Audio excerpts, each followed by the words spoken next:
Uduasha city, where the sun is a mirror and the moon a shadow. 800 years ago, the gates of death were broken by the Emperor Immortal.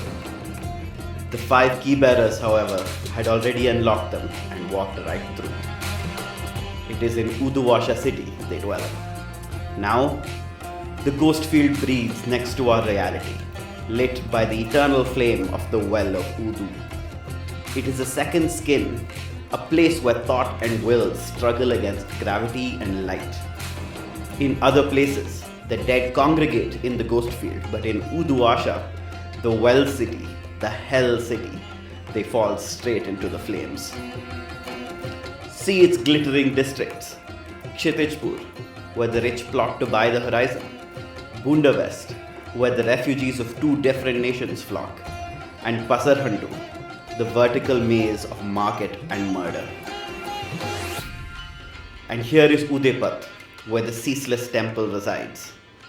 Its inhabitants, a family, a snake, and a god. The temple has stood since before the gods of this world were forgotten. Watch as it turns the wheels of revolution. Welcome to Desperate Attune, an actual play podcast about people who take risks so they can survive against the odds.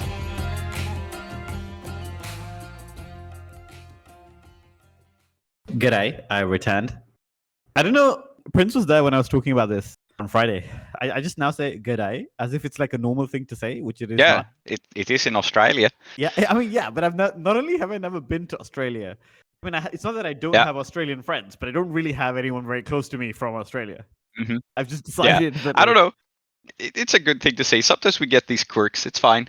Yeah. I've been trying to practice the Australian accent more, but for the moment I'm more distracted by the California accent, which I actually find like among the hardest. Oh, how come? I don't know. There's just something about... Because the thing is about the California accent is very neutral American. So it's so easy to slip into more of a character accent. So I have a very hard time just sounding like some guy called Josh, you know? Like that sort of vanilla accent without it becoming a southern or character accent of some kind, which is not what you want, right? I can do 2 accents and you've heard both of them. And then I can say g'day in like in a... yes. Yeah, but your American accent was so good last session. I yes. hate you. Okay, cool. Last session, we had the score where you tried to and succeeded in meddling with the relationship between the Hive and Begum Bushundara and the Ashcroft family.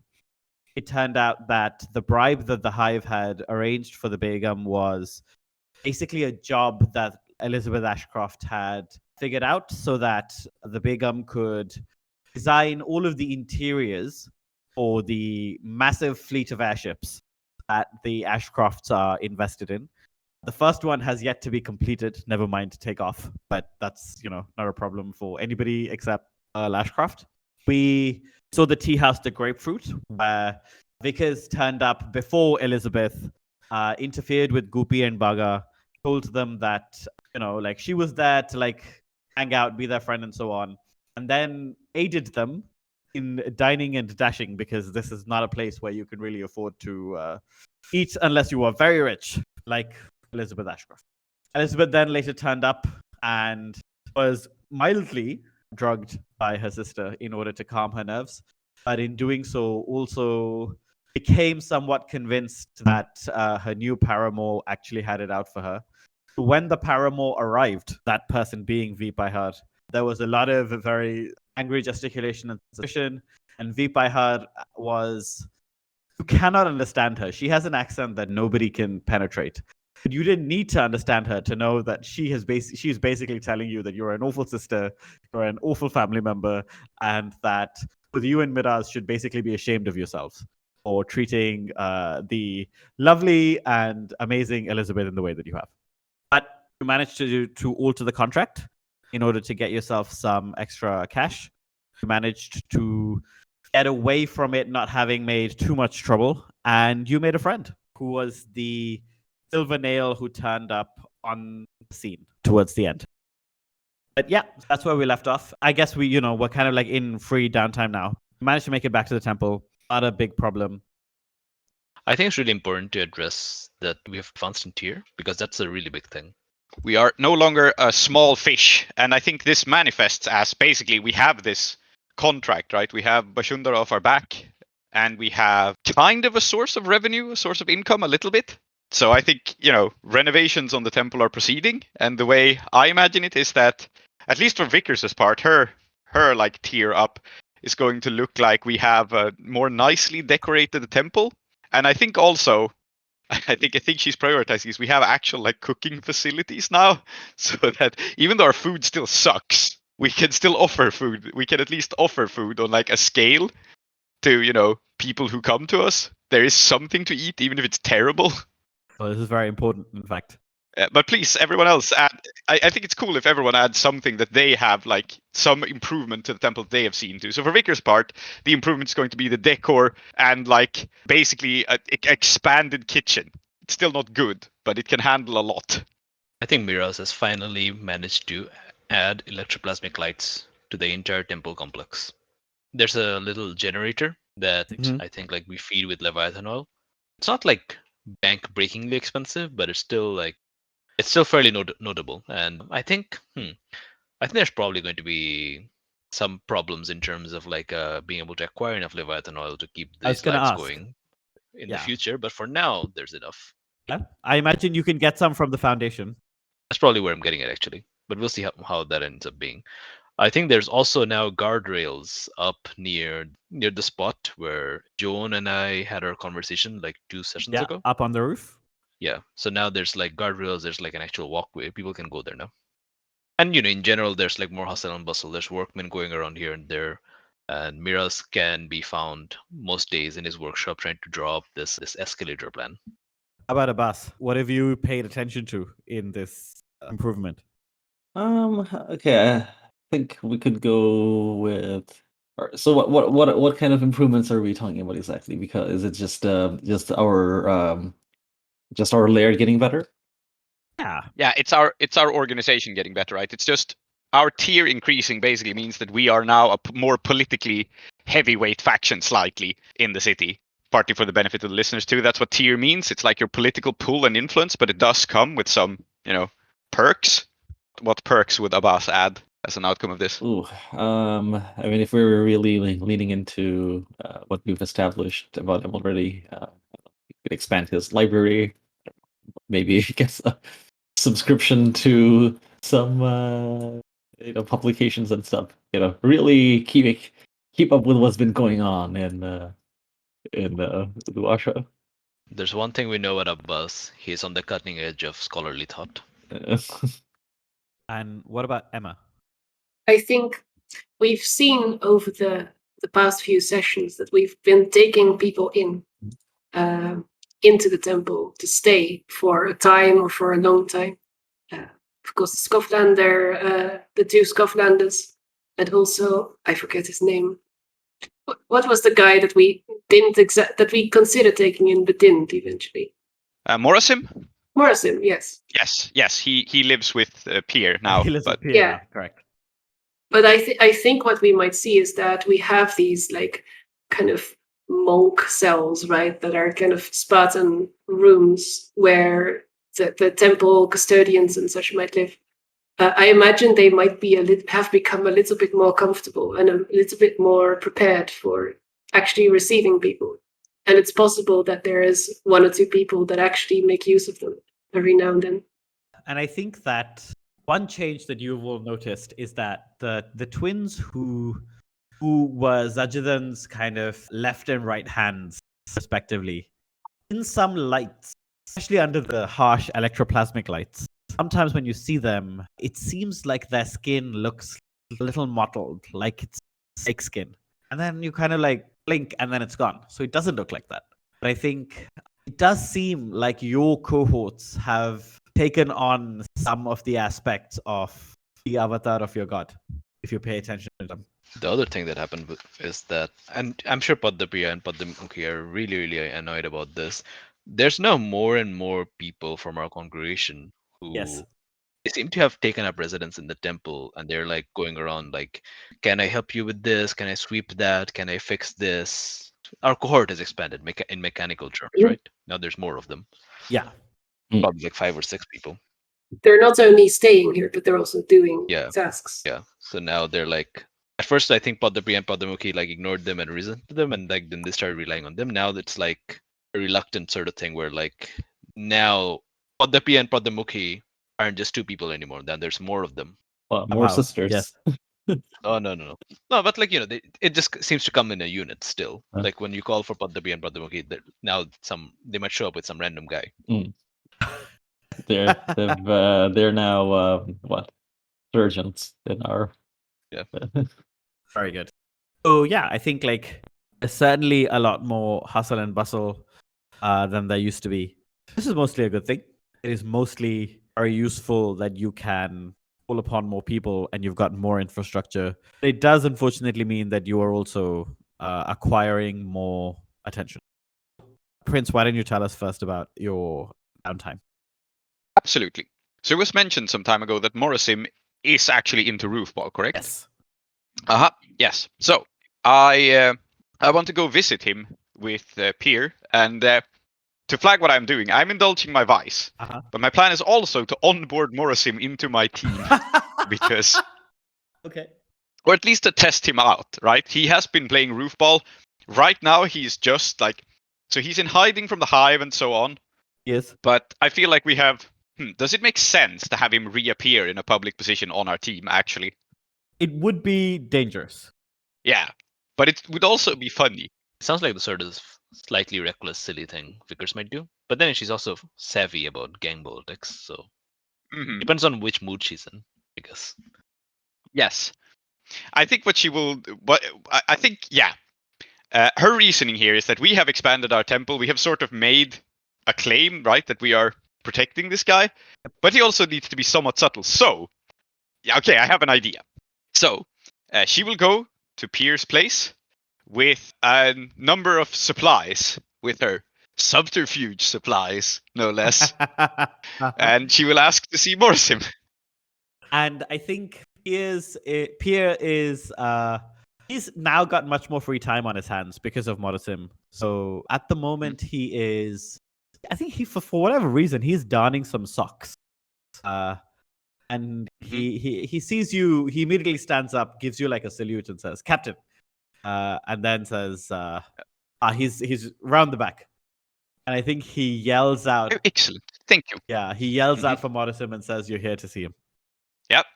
And I will go around and look at him. And I think Vickers is normally very, very pleasant to people. But this is a man who tried to kill her husband. That is true. Or at least severely hurt him. So one of the rare times we actually see Vickers look at someone with like a bit of disdain. She's not her usual polite, cheerful self. Right. She comes in and she says, "Well, I wanted to see how you're settling in. I wasn't there for your onboarding when Uncle Abbas pulled you out of the gutters. But I trust you're finding yourself at home." Oh, well, it's Pierre is great. We're getting on really well, and I think like as you see him talk, you also see that like one of the things that's happened is that like probably stopped drinking as much as he used to. Yeah, which is good for him. Well, I'm sure I have no doubt in Uncle Abbas's abilities to set a fellow on the right path. I do believe you have learned your lesson, but I also feel that if you're sitting here idle all day, I don't think it will be good for your constitution, nor for your habits. We ought to find you something to do, don't you think? Oh, I mean, Pierre is. I'm helping Pierre out with a job. You don't need to worry about me, ma'am. I'm not. I can pick up my own weight. I'm doing the best I can, and yeah, he's been very kind to me. I think he thinks that like you're criticizing him. Yeah, I think Vickers' eyes narrow a bit, and she says, "Oh, this is no criticism at all. I'm here to offer you an opportunity. You see, the Rooftop Angels, my team, well, they're composed of second chances, you see. There are people here that wouldn't quite fit into any other team, nor in some cases any other social situation, nor in some cases, and I'm thinking specifically about socks, in rooms with furniture. Now, I'm willing to offer you the same kind of second chance that I've extended to the members of my team. You don't have to take it, but if you do, I feel like rather than hiding you in a rat hole all day, we could give you a bit of a makeover and a new identity and something to do. And she will pull up, like, we don't really have team jerseys, but she will pull up like some of the decorative angel wings that I guess we wear alongside my subterfuge supplies. And my plan is to onboard him under a new name. Incredible. Okay, let's say. Okay, I have two questions for you. The first question is, how good are these supplies? Well, they're the same tier as us, so they're tier 1. They're just what I have access to from our temple. Yeah. So that's fine. So they're probably actually ceremonial things. Yeah, they probably are actually. Second question is, when you like bring these out, does it seem to Modasim like you are saying, I'm going to induct you into the temple, and because that's what your supplies appear to be like coming from? Yes, that is perfectly possible, actually. I mean, Uncle Abbas was supposed to bring him on the straight and narrow. I'm sure that if he listens to more sermons, he will be better. That's how Uncle Abbas works, right? Yeah, that is absolutely how Uncle Abbas works. It's easier to like it's harder to resist. Yes.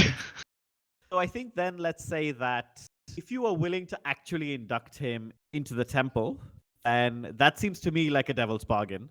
And you can just roll to see. I think he will accept anyway, but I think this is about like how well the subterfusion goes. Yeah, very well. Are we calling this a downtime action, or is this a roll with risk? I think this is a downtime action. I think this is like you're working on making your cohort better, because I think he is actually like quite good at this job. Okay, sure. So I think my action is sway. I think I'm trying to persuade him. And I will take the bonus die of inducting him into the temple, because why not? Now we have this guy. It's fine. Yeah. Yeah, I mean, he's totally a person. It was Abbas's idea to bring him on board with like sermons and moralizing. So I'm making him Abbas's problem. Yes. That is what excellent. I represent. This is how family works. You just get other people to solve your problems for you, and never backfire. This is no problem for Abbas. This is exactly what he wants. Another disciple. Yes. So this guy will be both our cohort. Yeah. By the way, this is going to be absolutely. So I roll a 4. Okay. Great. So that was it was a 4 and a 1, so that's a 4. I think with a 4, let's say that what you're doing is you're adding like another quality to your cohort here, and the quality is like right now, without you, they're not like super effective, right? But if you add Morasim to your team successfully, and Morasim can lead your team like very efficient. Let's say that is it 1 upgrade? Yeah. Yeah, I guess he is somewhat good at that. He's actually. So I've added him as a deputy of the. Yeah. So let's say it's a 6-step clock, and that if it's a 6-step, once you finish the clock, you will be able to like add independent or something like that. Like doesn't need constant supervision as like a thing that your cohort can do. Right? Yes, deputize Morasim, I've called the clock. That's the project. Very good. And to be clear, Vickers does not trust this guy. This is just but she does believe genuinely in redeeming people. Yes. And so she will give him a chance. If he fucks up, he will not get any more chances. Yeah. But and like she doesn't want him to rot in a hole his whole life. So yeah. And to be honest, I think we'll see, right, whether he fucks up or not. I don't think that's really something we can know quite yet, but we could know it soon enough. No, absolutely not. And so this chains into my second downtime action, if I can do both at once, which is I will be visiting Purnima Ghosh, my vice purveyor, for a friendly match to test out Morasim's skills, Excellent. you see. Because I don't actually know how good he is at roofball. Oh, yeah, so you don't. I have now asked him to join, and then we will test his mettle. So I'll keep the scene brief. We don't have to get too into it, but Vickers will appear before Purnima with the rest of her team. And she will say, Purnima, I hope you don't mind. I've got a prospective new member, someone I'm trying out. Don't go easy on him. I know you never would. And she like smiles, and then she steps aside. I think Morasim. Yeah, what does Purnima say? I think Morasim is like nervous but excited, because it is like it's fun, right? Like he's not against it. Yeah.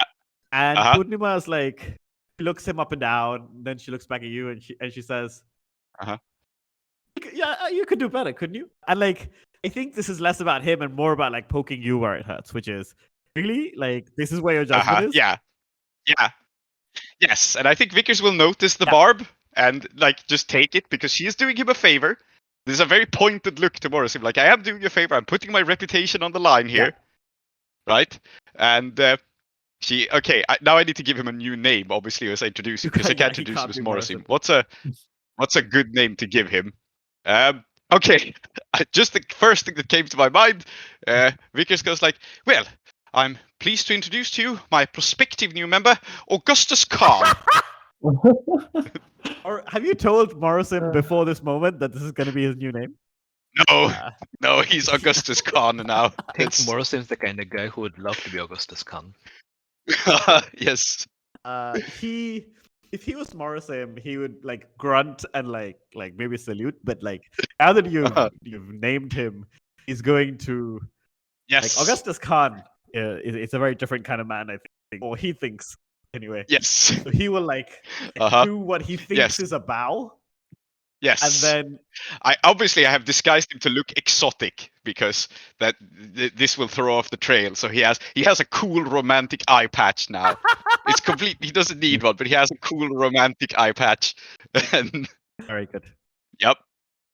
I think like he like absentmindedly scratches like the skin under his eye patch because of course you can still see out of that eye. It's just that the cool romantic eye patch is necessary. Yes. And Yes. This is a problem because with only one eye, his depth perception is going to be shot to shit. Yes, but he needs a disguise. We need to keep his identity secret. Plus, of course, I'm testing him with a handicap. This is, you know, all true roofball players must succeed even when they're being held back. This Purnim actually taught me this last time we trained, where I had to do things with like only my left hand and stuff. So. Yeah, very good. So in fact, she's gonna put him through the same routine she put you through, except not only is he not as good as you, he's also going to fall over quite a lot. I imagine you're gonna be like making sure he doesn't fall and break his leg or his neck, because if you don't do that, I mean, it's a real possibility. So I think the details that I've added to him, his new disguise, he will have a cool romantic eye patch, a fake prosthetic nose that is really like big and Cyrano de Bergerac style, and a beret. That's his disguise. No one will recognize him. This is flawless. I mean, yes, but like nobody is also ever going to mistake him for anyone else now. Have you told him? No. I think unless you tell him explicitly for this not to be the case, he's also now going to adopt an accent.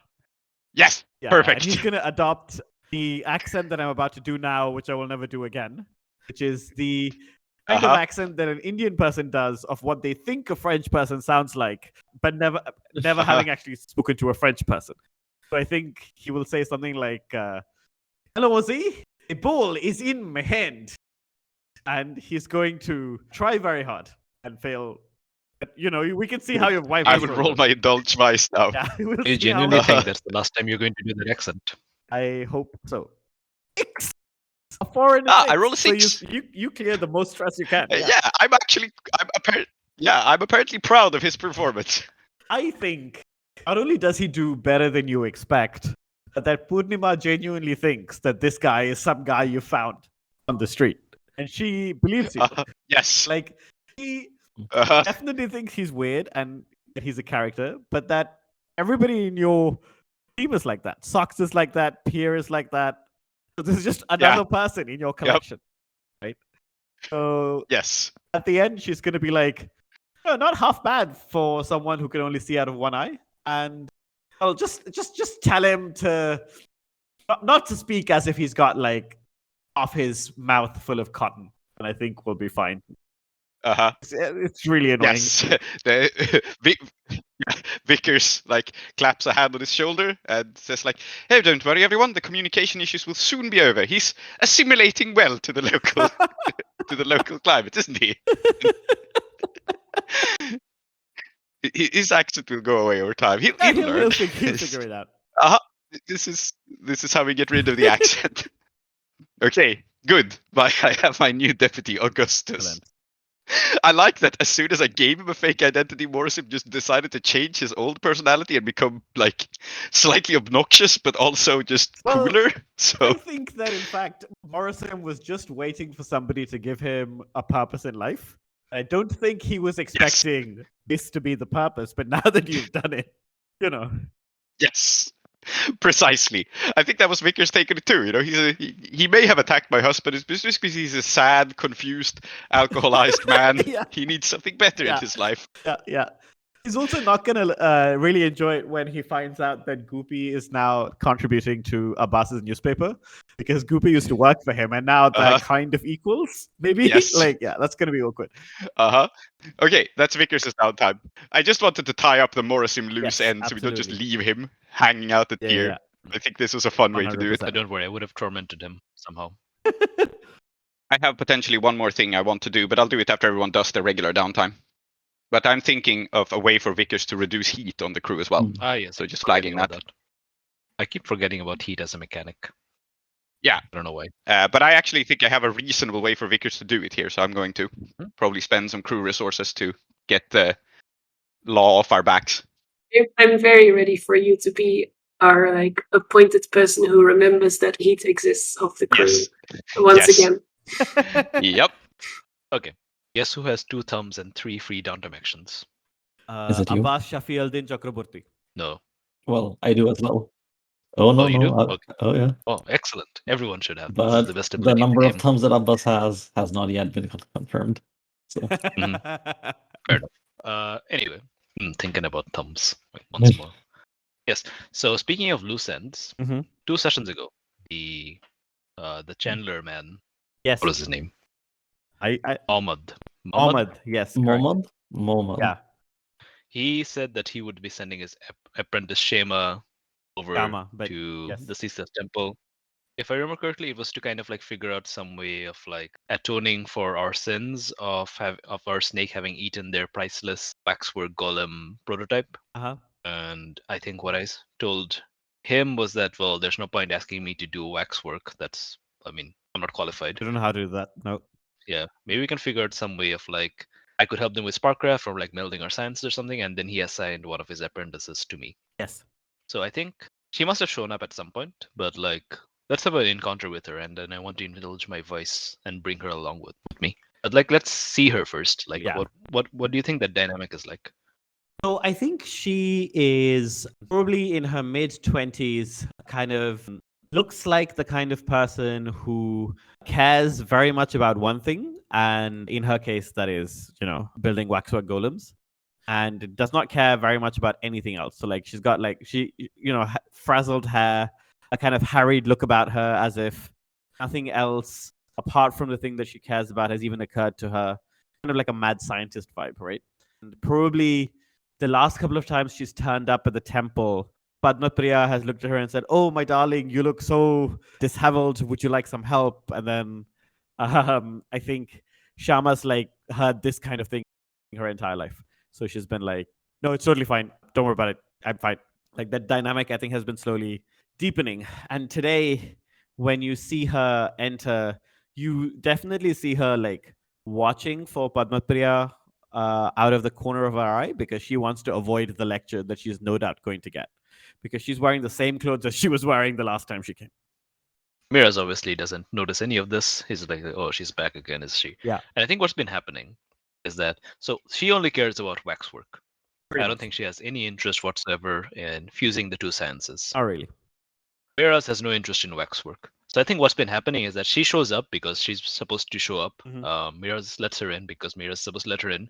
Then she just kind of like sits in one corner and then reads or maybe works on like small waxwork stuff that she managed to bring in on a satchel, while Miraz putters around and does his thing, and then she leaves in the evening, and they barely exchange any word. And I think Miraz is getting ready to do the same, and as he kind of like takes off his like that sort of like flight jacket thing that he wears. I say flight jacket to kind of like for the aesthetic of that. Yes. It's not actually a flight jacket because anyway, he's about to take it off and like get to work, and then he kind of like looks and sees this really driven young woman who's like probably I kind of go back and forth on how old Miraz is actually. but I think he's probably mid-20s himself. He's probably like a couple years older than her. Mhm. And if we're drawing on like South Asian vibes, then I think those couple years mean a lot in terms of like social responsibility and so on. So, and she, she's still studying and so on, whereas he's a graduate, Yes. qualified engineer, as he, not to brag, and he would never, bring this up on his own, Yeah. So he kind of like looks at Shama. Then he says, Yush, Shama Apu, what are you doing right now? I think she looks up at you. Do you have work to do today? Looks up at you and says, "I'm doing what I always do. I am waiting for something interesting to happen in your temple while I work on much more important and interesting things. What are you doing?" Interesting thing. We put up lights all over the place, and there's okay. I know. If it doesn't drip wax and it didn't come out of a bee, it's not interesting to you. But tell you what, I think instead of this sort of unspoken agreement to not speak to each other thing that we're doing, sitting across this workshop, and you coming here wasting your time, me, I could be doing more if you weren't here.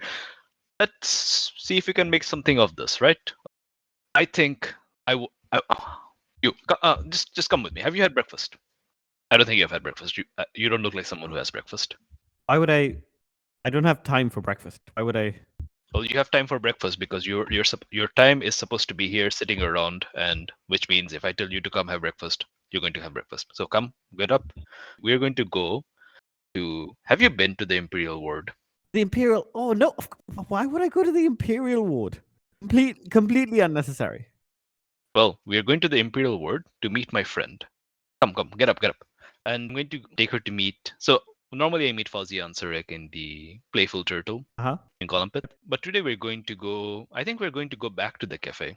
Okay. What was it? The aubergine? Grapefruit. The grapefruit.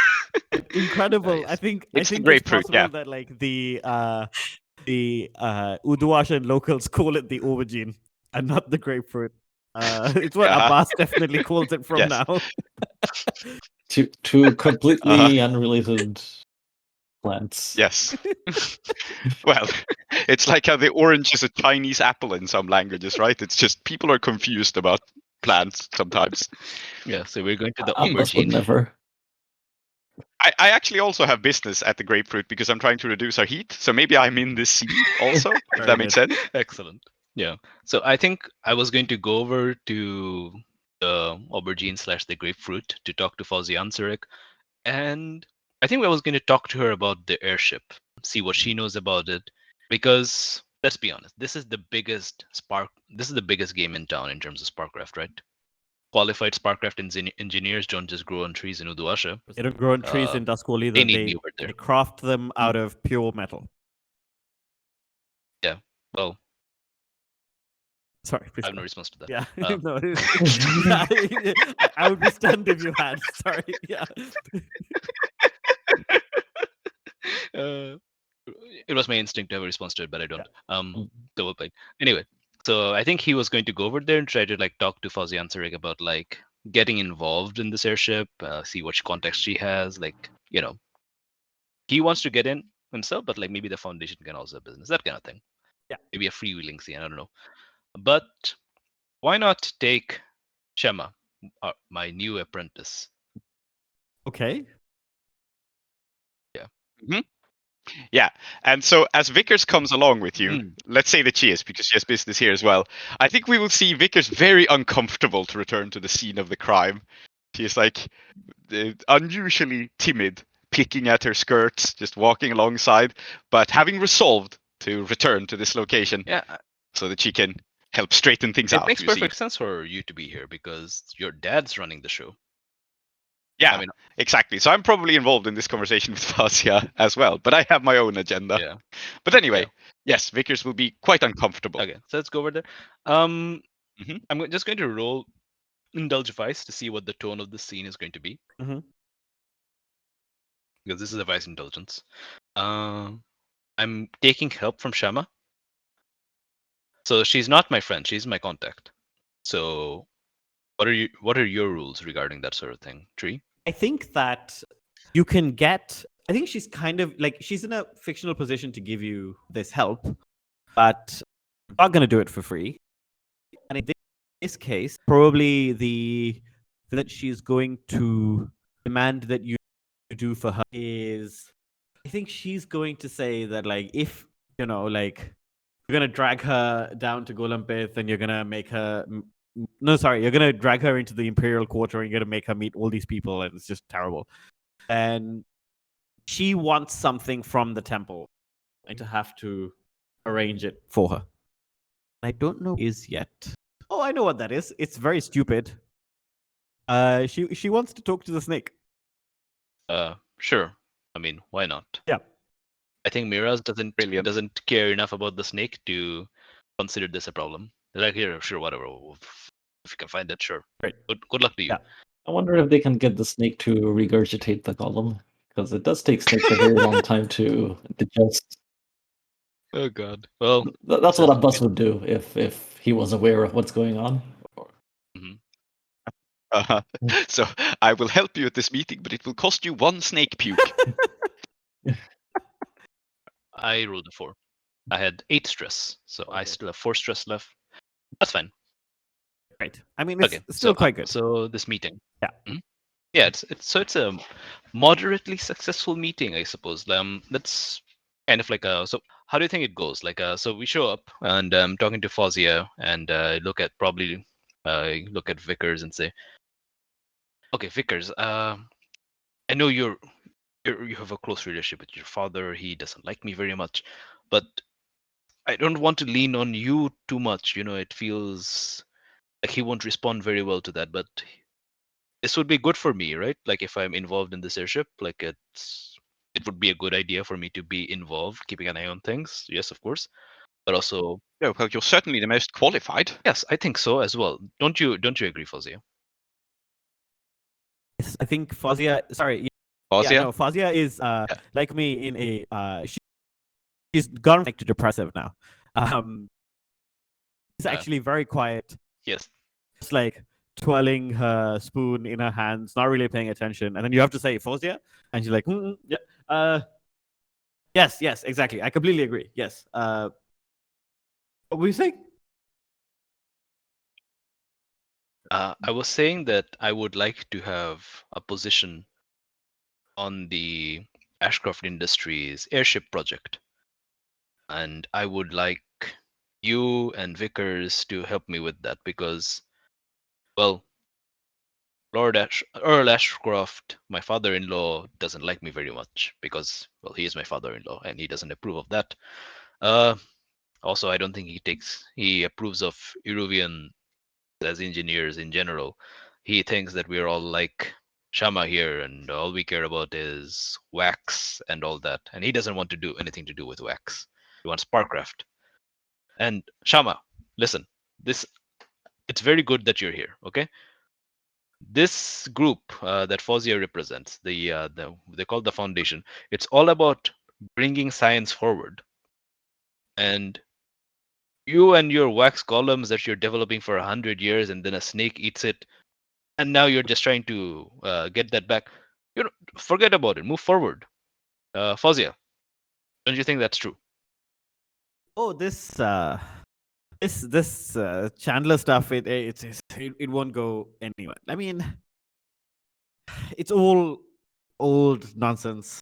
So, really, what the wax that it's print. I'll be honest, Lars. I think you probably did them a favor, and you got your god to eat it.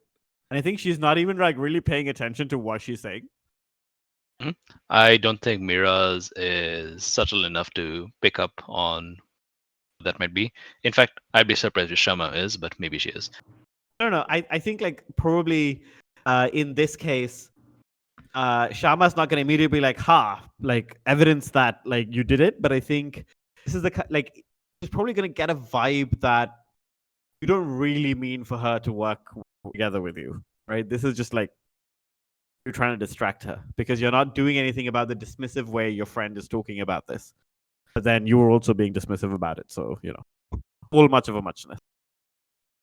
I look at Shama and say, listen, Shama, you and I both know that when it comes to waxwork stuff, I'm useless. And I can learn a little bit from you, I think, to be able to help you. But mostly what I can do is I can teach you Sparkcraft. And I know that's not necessarily what you want, but Akaros uses their hulls very effectively, and they don't get eaten up by big snakes. I think there's definitely stuff that you can learn through Sparkcraft. And as I'm working with you, I'm sure I can pick up some things from Waxwork because, of course, it's very intricate engineering. I admire it greatly. Like, how can you make wax behave in that way? It's amazing. I don't agree with the outcome, but the workmanship is amazing. And that's why I think this is going to be unorthodox, but I think it's a good idea. Hear me out. I think you and I should try to get a job on this airship construction because you're a good engineer. You have to be. And it doesn't matter about whether we're working with steel or whether we're working with wax. In fact, I'm sure working with wax is even harder, all the welding and so on. It's good Iruvian talent that these Akarosis, they're learning to recognize. And then he kind of like, very humbly kind of touches himself on the chest. Mhm. It's like, yeah, I mean, I'm not bragging too much, but like, Yeah. they recognized me. They're learning to recognize good engineering, but there's so much talent and they're dismissing most of us as like being hidebound in tradition. If we can bring together tradition and modern engineering and Sparkcraft in this project, Yeah. that would be a real coup. And well, the money certainly won't hurt. I actually think this is one of those things where, as you say this, actually Fozia is like kind of picking up, right? Like this is like, even if she is depressed, this is exciting and it's what like she is living for, really. So it seems to me like what do you want from this? Do you want to like start a project at which at the end of which you will have like a job on this thing doing something meaningful and maybe you could get some money out of it? Or is it like you just want to convince her to collaborate? Like, what is your goal here? I think there's probably some sort of score or something that might be involved with the airship. Uh-huh. But I want to get a job on that airship. Right. What that would actually end up being mechanically, I don't know. But I think at the same time, I'm trying to, so it's clearly a double-ended thing. Yeah. And I'm not really sure what the interesting thing to do in terms of a mechanic or a long-term project here would be. Okay. Turning Shama into my friend, maybe? Yeah. Trying to get. I think that's a good first step, turning Shama into your friend. And then, once you're friends with her, maybe then you two together can work on the airship. That would be my opinion. Yeah, that seems nice. In that case, let's say that like, why don't you make this role? I think like it's probably like worth two roles here because like you're appealing to something in her that is interested in this kind of thing. The airship is like a huge project. It's like, even if you hate capitalism, if somebody looked at you and said, "Do you want to get on Elon Musk's spaceship to Mars?" Would you be like, "No, I'm not going to do that"? It might be, but some people wouldn't be like that. Some people would be like, "I still do want to go to Mars." Mhm. I mean, if I had the money, I would buy a Tesla. Well, yes, indeed. So I think that like I'm imagining this as like a 4-step clock. Make her your friend because you've chosen like somehow the perfect approach. Like this is exactly the kind of thing that she's interested in, and the misgivings that she might have had otherwise, the interestingness of the job itself is kind of overcoming those. I think I want to assist you with this role if I'm allowed to assist in downtime since I'm Should here. be, I think. Yep. Yeah, and the reason that this stresses Vickers out is that she's here to talk to the restaurant staff and apologize. So she will take a little bit of stress now as she orders for the table as this is going on. She doesn't understand much of this like technical talk, right? But she will order for Shama, and I will actually end up paying a coin for this later because I have an action. But for now, she orders for Shama like some of the nice biscuits very nice. and tea, and like pours it and just says, I really do think you should consider it. It comes with quite some few perks aside from the interesting work itself. Do you know, my sister was always the better cook than me. And she has tasted my cooking. And, working closely with the Ashcroft, she might actually eat something that tastes good. Mhm. Yeah, absolutely. Yeah. I think this is especially effective because prior to this, Miraz and Fawzia, they had immediately started talking to each other. Well, Miraz had been talking at her. Fawzia was probably responding listlessly because she's depressed Yes. right now. but like they had probably ordered a drink each because the restaurant made them, and then the waiters were giving them stink eyes because it's been almost half an hour. It's been almost an hour. They finished their drinks and Just then they're sitting there. they haven't ordered Yeah, anything else. yeah, Yeah. absolutely. Mhm. So yeah, you can take this assistance. I was going to give you a die for Fozia, but I think like you're already getting the die from Vickers. Instead, Fozia is unfortunately unable to offer you the full die because she's Fair enough. I Mhm. rolled a 3. yeah. So And one I think tick. yeah, Progress and I think is like slow. ultimately, this is a juicy offer, and she is interested, but you are in the middle of the Imperial Quarter. You're in a place that she knows very well is called the Aubergine because of like some in joke that like nobody has explained to her, but everybody knows is very funny. And she's not convinced that like you really mean this in the way that like you should be. So you had 2 dice and swear, you rolled a 2 and a 3. And I think you see her kind of like munch on this biscuit, and it's a nice biscuit. And then she says, I think you should come to Golampith with me. That is a man who sells the best that you've ever had in your life. Much better than this stuff. And then she like just tosses the biscuit on the plate. It is a very good biscuit, but I think she's a bit like, no, I'm better than you. No, even though like she's clearly not. And I think like that's kind of why it falls flat at the moment. Yeah, I think Vickers looks horrified at this. He goes, oh dear me, and like, takes the biscuit and hides the fact that she's being rude towards the staff because this is terrible. I'm here to apologize. Yeah. I think Miraz just kind of like waves his hand dismissively and says, "Ah, you'll come around.